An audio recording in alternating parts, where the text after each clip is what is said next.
We all get chronologically old, but we don't all have to get spiritually old. And how do we do that? Stay tuned for Austin Faith Dialogue when we talk about spiritual eldering. We'll be right back.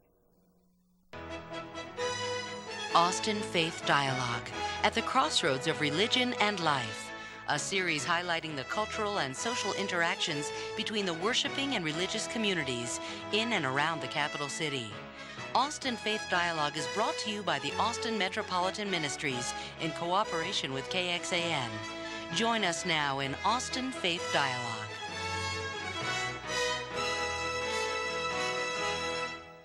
We're glad you joined us today for Austin Faith Dialogue. I'm Sandy Wilder, your host, and we have an exciting program today talking about spiritual eldering and what that all means. To talk with us today, our guest is Judith Helburn from the Spiritual Eldering Institute. Got that right? Correct. That's right.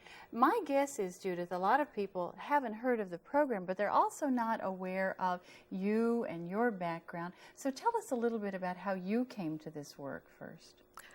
I became involved in spiritual eldering because I was teaching a women's spirituality group. And because I was teaching a women's spirituality group, I was doing a lot of research in the area, reading every book I could get my hands on. And 10 years ago, 15 years ago, there weren't as many books as there are now. A friend called me one night, a fellow law librarian, as a matter of fact, and said, I've just come back from the most exciting workshop, and she said it was called Spiritual Eldering. She was from Denver, and when she told me about it, it just resonated with me so much. She gave me the phone number of the Institute in Philadelphia. I called, and the next day I said, I want to be part of this. And they said, well, you have to write an essay. You have to qualify. And I said, fine, send me the material. I wrote my essay, and the very last word on my essay was, and if you don't accept me, I'm going to do it anyhow. They accepted me. I can see why. So that was an entire change of career direction and life direction, wasn't it? Correct. I sort of shifted a little bit from my left brain to my right brain, and now I think it's fairly well balanced. I still like to think. And I imagine the program has you doing that.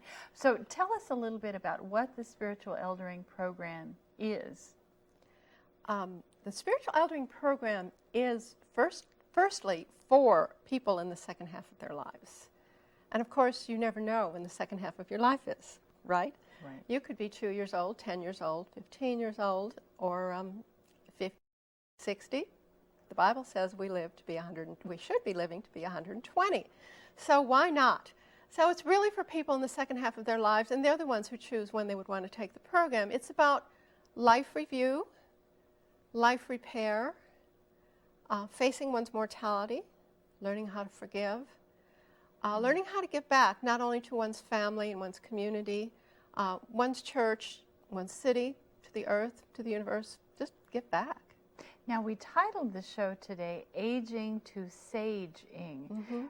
So saging, then, is particularly important. How is saging different from folks simply getting older? And everybody gets older, but not everybody uses what they've learned in their life's process for the betterment of not only themselves, but their family and their community and their world. And that's the saging part. When we become sages, or when we are becoming sages, we're giving back. And that's the end results of spiritual eldering and aging to saging. We use gerunds. We use the ing words because they're action words. If you are a sage, it's just, you're just stationary. But if you're saging, you're becoming and moving and moving.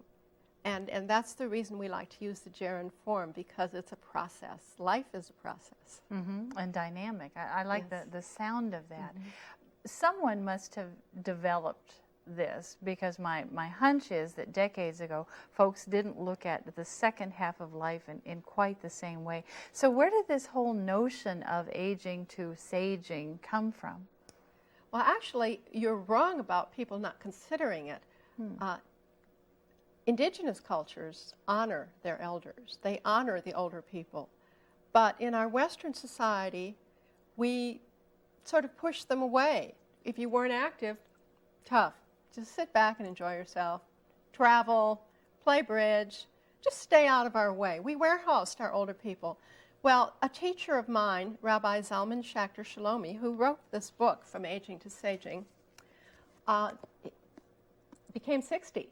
And he said, this doesn't feel right. I'll talk a little bit more about the book in a moment. He said, this doesn't feel right. So he went on the retreat that everybody goes on to find oneself. He went off to New Mexico for 40 days or whatever it was and came back and felt that he really needed to develop a program to help people, and he was looking down the line at the baby boomers, of course, because there are a lot of them, use their older years more vitally, to take back from the indigenous people the treasures and the way they handled their older people. And so he developed this program and started teaching it around the country and found that it was so popular and so well liked that he needed to have help. So he started training seminar leaders. And there are now 25 seminar leaders across the country of all faiths, several retired ministers, an ex-nun, an ex-priest, active minister, many people, obviously people who are interested in spirituality are interested in this.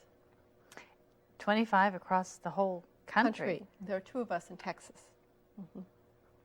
And we taught a workshop at the Governor's Conference on Aging, a 4-hour workshop in December to get the word out to Texans. Another way to get the word out is the book, From Aging to Saging, because it really, in a nutshell, tells what's going on. The book isn't enough, though. One can read the book and gain an enormous amount, and even do the exercises that are in the back of the book. But interacting with other people who feel the same way you do and doing some of this work on yourself with a little guidance really helps. And not only that, it's a lot of fun. Most people who leave my workshops are just full of joy and spiritually high. It's wonderful. So folks actually come for an experience, for a workshop together. Yes. How long of a time do you spend in these? I do as little as an hour-and-a-half introduction, and that I offer to the community. And then I do as much as 4 or 5 days. I wouldn't do them all at once.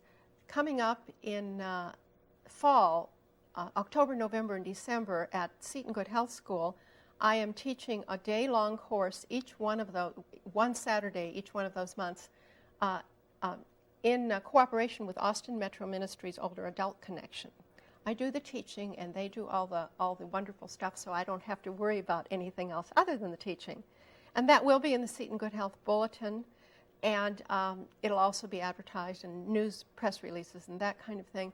I also will teach to any community group that is interested, and all they have to do is call me, and I will do that. And I know we've got your phone number here somewhere. I hope they have it up on the screen now, so that you are available to teach in organized, ongoing sessions like the Seton Good Health School, but you'll also arrange things on your own.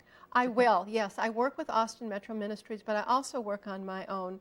I'm fortunate that I don't have a day job, as they say, and I'm able to be very flexible and teach. Sometimes I teach a course that is 4 to 6 weeks, and sometimes it's just a one-shot session. How old does somebody have to be to show up for your course? Well, as I said before, you have to be in the second half of your life, and you never know when that is. So most of the people who show up, though, how old are they generally? It's very popular with people in their 50s and 60s. I've had people take it as early as 30s and as late as early 90s. One of the seminar leaders, a gentleman in Pennsylvania, has a retreat center, and most of his students or his participants are young people with AIDS. And so they are in the second half of their lives, but they're still chronologically very young. So the purpose, as you described it a little bit earlier, is simply to prepare us for creative and full later years. Yes, there are many studies that show that as long as you remain vitally involved, and that doesn't necessarily mean physically, as long as you remain vitally involved in life, you're going to live longer. There are even studies. There was a study taking place in a nursing home with men in their 90s. Some of them were taught to meditate, and the other group was taught to do physical exercise, and another group was taught, or just did whatever they did before. And both meditators and the ones who did physical exercise lived as a group much longer than the other group. So the studies show that if you are physically involved and spiritually involved, meditation means going inside and examining all those closets that you've stuffed things away in, and opening up those closets and letting all that stuff fly free. Now, you've been doing this for a while in Austin, right? I have. What kind of reactions are you getting from people? What are you hearing them say about what the workshop did for them? I always have an evaluation, and the comment I get the most is that it wasn't long enough. So that's one of the things. Some of them say it leads them on to do a lot more community work, and that gives me a lot of joy, because as far as I'm concerned, that's our job in retirement years, at least, is to give back. We've raised our families, we've had our careers, and I know many people continue working and that for money, and that's wonderful. But we also owe it to our community, partially because we're living so long, to be responsible citizens. We can't just sit back on our rocking chair or in our rocking chairs and do nothing for the last 30 or 40 years of our lives.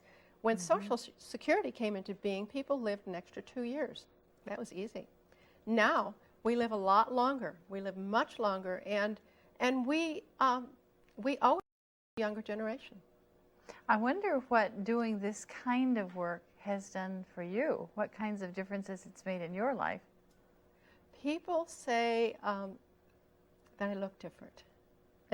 I can't explain it because I can't see it. But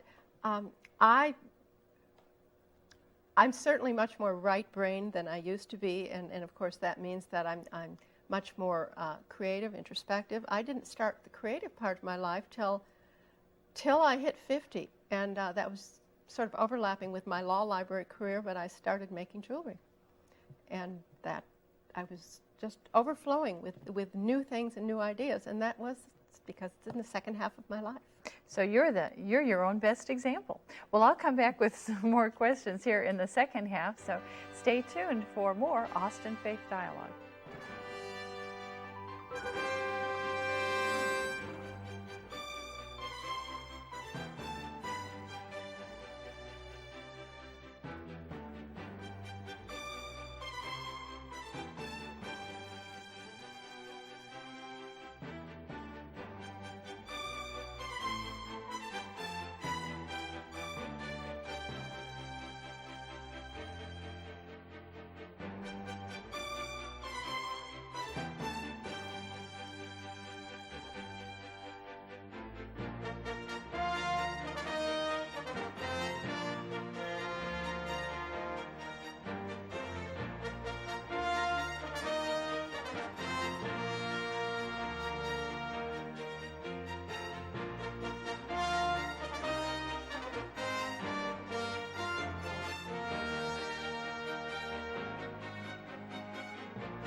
We're glad you're here for the second half of Austin Faith Dialogue. Today we're talking about spiritual eldering, growing old not just chronologically, but growing older and deeper and richer in so many ways. And our guest is Judith Helburn with the Spiritual Eldering Network. Institute. It's up on the screen.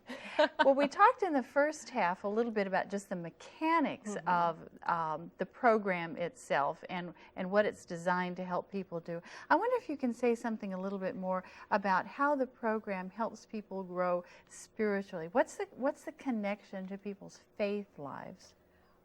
One would assume naturally that in the second half of one's life, we become more introspective because all those jobs that we've had to do are at least partially over. Nowadays, that's not a guarantee, but they're partially over, and so we have more time to look within. And of course, looking within means, to me, connecting with God or connecting with the divine, because I feel very strongly that light is both out there and inside. And a lot of the skills we teach, we use a lot of tools in the spiritual eldering workshops. A lot of the skills we teach are about looking within. We, for instance, do visualizations. Well, I won't say, we do imaginal journeys. We go on little trips to beautiful mountains, and we see if we can connect with our angels. And then we come back and we talk about it or we write about it. We do journaling as well.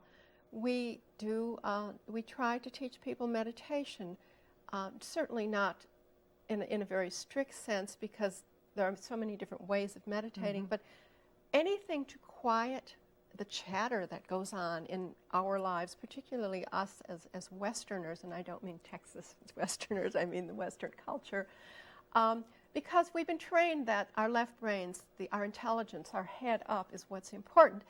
But if we progress naturally, we realize that there are other points of life that are more important, or not more important, but just as important. And we try to teach that not only is the mind important, but the body is also important, the heart is important, and the spirit is important. And they're all equally important, and one puts different emphasis on one part at one time and one part at another time. But ultimately, they're all very important, and they're all integrated: mind, body, heart, and spirit. And so that's our major goal, is to get people looking into what goes on inside and how it relates not only to the people outside, but to relate to whatever they will call their God, whether it be spirit or the divine or God or whatever it is. That's part of living a serene and compassionate ending of life. And it makes, if you're looking forward, and you can see that, it makes you not afraid of dying. It doesn't mean that doesn't mean that dying may be pleasant. Even the best people, whatever that means, still may die very uncomfortable deaths. But attitude is enormous in this situation. And if we can help people change their attitudes toward death and not be afraid, we have a wonderful exercise that people really do like about facing their mortality. We say, pretend, sort of here, you're producing a show. And then you're writing the script and anything goes. So let us say you are a moment before you're dying. What music would you like to hear? Many people pick Pachelbel's Canon. What is your favorite food? You're not impaired at all this moment before you die in this script that you're writing. Fudge, lemon tort, peanuts, popcorn, whatever. What is your favorite food? And where would you like to be? Who would you like to be with? And these kinds of questions. And it's a very comfortable approach to looking at one's mortality, because it's all in the pretend area, but it does get you thinking about it. And so that's one of our goals, is to get people comfortable with what's inevitable.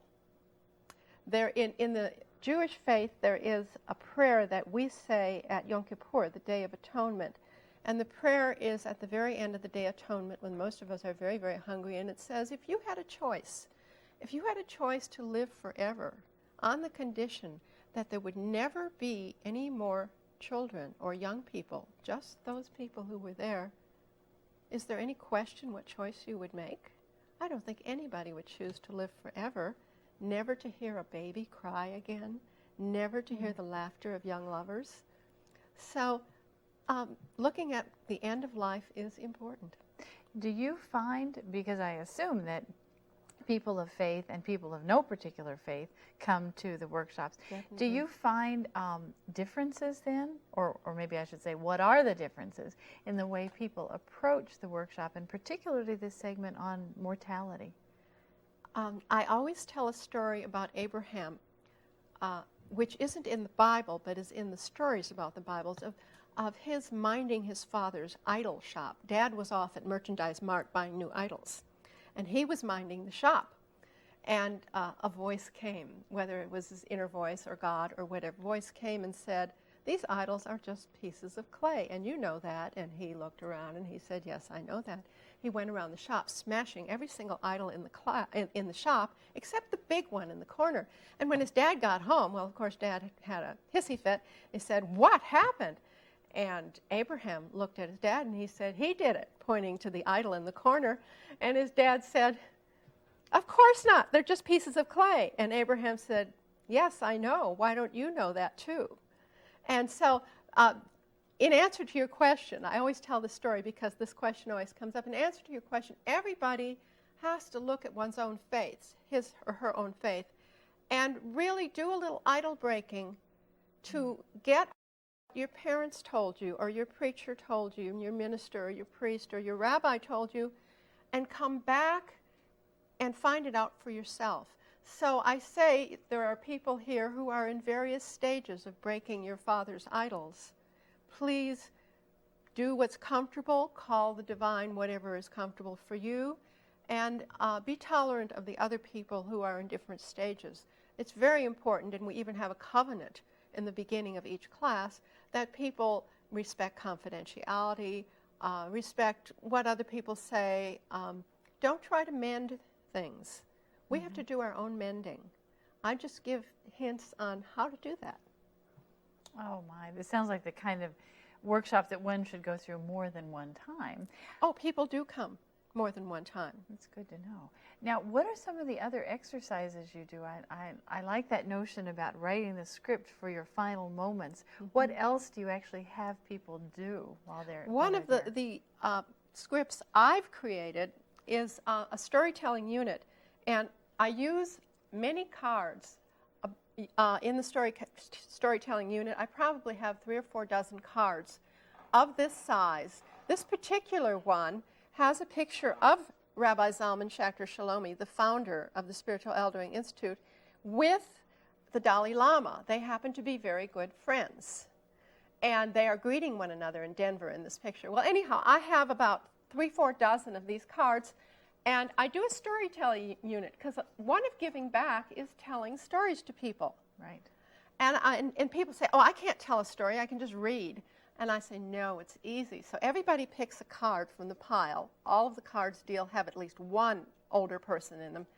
And they have picked a card they like, and I say who you are, what are you doing in this picture, and what is the results? And I give them a few minutes to make up a story. And we go around the room and tell the stories, and they're wonderful. Some are sad, some are funny, and some are absolutely outlandish.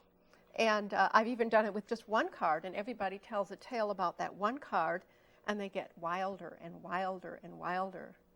Pun on your name, of course. Yes. But they end up being just hilarious. It's fun, and everybody realizes you can tell stories. Telling stories is very easy. And that's a way of giving back, because telling stories is a much easier way of teaching than saying you should do this, you ought to do that. Do you have, speaking of stories, a story without violating any confidences, maybe of a student who particularly impressed you with his or her growth during the course of the workshop? Is there somebody that comes to mind? One of my favorite stories is a woman who took one of my early workshops when I was still floundering a little bit, and I started the unit on mentoring, giving back, and she said, "Oh, Judith, you can mentor, you've been trained, but I can't mentor, I don't have any special skills." And then I asked them each to think of somebody who had influenced their lives. And she, among all the others, came up with their mentors. She came up with her grandfather, who was an immigrant, who was uneducated, but he always told her she could do whatever she wanted to do. And when she told us the story of her grandfather, I said, "And was he trained? Was he educated? If he can do it, you can do it." And so she became aware that you don't really need training and skills to be a mentor. You could teach a child to throw a ball tie shoelaces, that takes more patience than anything else. Tell time on an analog clock. Most people have digital clocks these days. Kids don't know the concept of time. Mm-hmm. There's lots of things anyone can do as a mentor.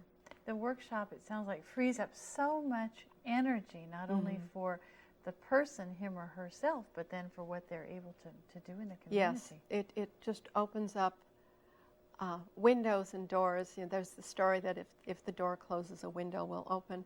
And as we get older, some of our doors do close. But we have to be creative in the way we see that opportunity. One of the ways I do life repair is I have a testimonial dinner for mine enemies from the 23rd Psalm. And we look at people who basically did something to us that was hurtful. But in retrospect, we can see that because of that hurtful time, because of that hurtful happening, we developed in a way that we wouldn't have otherwise developed. It doesn't mean you have to forgive that person for whatever he or she did. Sometimes what they did was so bad that it's very hard to let go of that issue. But it changed you to be a better person. Okay. Now, to help have this change start happening, what does an individual or a local church need to do to schedule this kind of experience? I can be called. I don't schedule heavily during the summer, but I can be called and I can set up. I can do an introductory workshop for anybody. I will do it for free, and it just needs to be scheduled. I love to talk about what I do. It's my passion, and I do it with my own faith community a lot. And but I'm collecting lots of stories that are not my faith. I've got a lot of wonderful Christian stories, Buddhist stories, Hindu stories, American Indian stories. And I always throw in some of mine, too, because that's what I'm most comfortable with. Okay, call you, and then, of course, you mentioned Austin Metropolitan Ministries as sort of your umbrella organization, Correct. right? Okay, repeat your phone number just in case. Judith Helburn, 454-7229. Great. Thank you, Judith, and we hope lots of people sign up during the Seton Good Health School this fall, too. Thank you.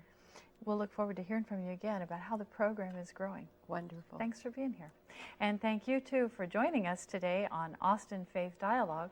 We'll see you here again next week.